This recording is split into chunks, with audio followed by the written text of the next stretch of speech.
শুধু আমরা বগুড়ার কথা চিন্তা করব, কিন্তু শুধু বগুড়ার কথা না, আমাদেরকে সমগ্রভাবে দেশের কথা চিন্তা করতে হবে। আগামী দিনে আল্লাহ চাইতো আমরা সরকার গঠন করলে শুধু নিজের এলাকার কথা চিন্তা করলে চলবে না, সমগ্র বগুড়াবাসীকে নিজের জেলার সাথে সাথে সমগ্র দেশের কথা চিন্তা করতে হবে। সামগ্রিকভাবে সমগ্র দেশ কিন্তু গত 15 বছর সত্যিকার মানুষের যেই কাজগুলো, সেই কাজগুলো থেকে সমগ্র দেশ কিন্তু বঞ্চিত হয়েছে।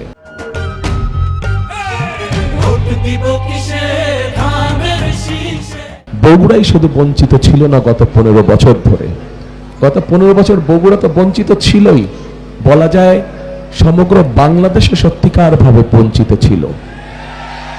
কাজে আজকে আপনারা যারা বগুড়াবাসী, আপনারা যারা বগুড়ার মানুষ, আগামী দিনে যদি আল্লাহ আমাদেরকে সেই রহমত দেয়, সেই সুযোগ দেয় দেশ পরিচালনা করার, তাহলে এই আপনাদের সকলকে চিন্তা করতে হবে যে শুধু আমরা বগুড়ার কথা চিন্তা করব, কিন্তু শুধু বগুড়ার কথা না, আমাদেরকে সমগ্রভাবে দেশের কথা চিন্তা করতে হবে।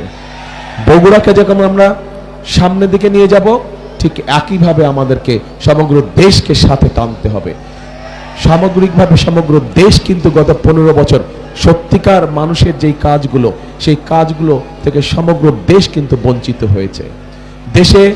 দেশের মানুষ চিকিৎসা সুবিধা ঠিকভাবে পায় নাই, দেশের কৃষকরা তাদের বিভিন্ন সুযোগ সুবিধা থেকে বঞ্চিত হয়েছে, দেশের ছাত্রছাত্রীরা দেশের শিক্ষা ব্যবস্থা সম্পূর্ণ ধ্বংস হয়ে গিয়েছে। আমরা যদি এভাবে দেখি, প্রত্যেকটি ক্ষেত্রে একটি সরকার বা দেশের যতগুলো সেক্টর থাকে, গত 15-16 বছরে কল কারখানা, মিল কারখানা কোনো কিছু সঠিকভাবে গড়ে উঠতে দেয় নাই।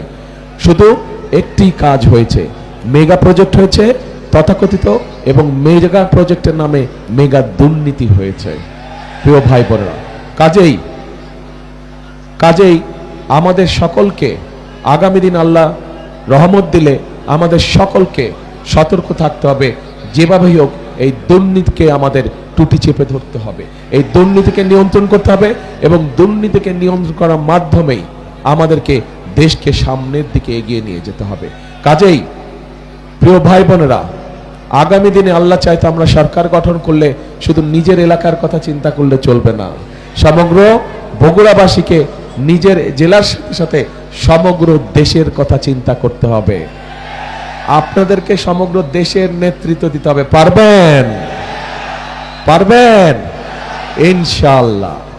আর চাকরি বাকরি অথবা ব্যবসা বাণিজ্য যেগুলো আছে, ইনশাআল্লাহ সবকিছু যোগ্যতার ভিত্তিতেই হবে। যেহেতু আমরা নিশ্চয়ই চাইবো না যে অন্য কেউ আমাদেরকে কোনো বিতর্কিত অবস্থানে ফেলুক, যে বগুড়া বলেই সব পাচ্ছে, আমরা বগুড়া না বলে পাচ্ছি না। আমরা কি চাই এরকম বলুক মানুষ? আমরা আমাদের বগুড়ার নাম খারাপ করতে চাই না। সেই জন্যই বগুড়ার ন্যায্য অধিকার অবশ্যই বগুড়া পাবে, বগুড়ার ন্যায্য অধিকার অবশ্যই বগুড়া পাবে, কিন্তু একই সাথে আমরা খেয়াল রাখবো আমাদের ন্যায্য অধিকার পেতে গিয়ে অন্যের ন্যায্য অধিকার যাতে আমরা নষ্ট না করি, অন্যের ন্যায্য অধিকার থেকে তাকে যাতে আমরা বঞ্চিত না করি, এই বিষয়টি আমাদেরকে অত্যন্ত সতর্কভাবে খেয়াল রাখতে হবে।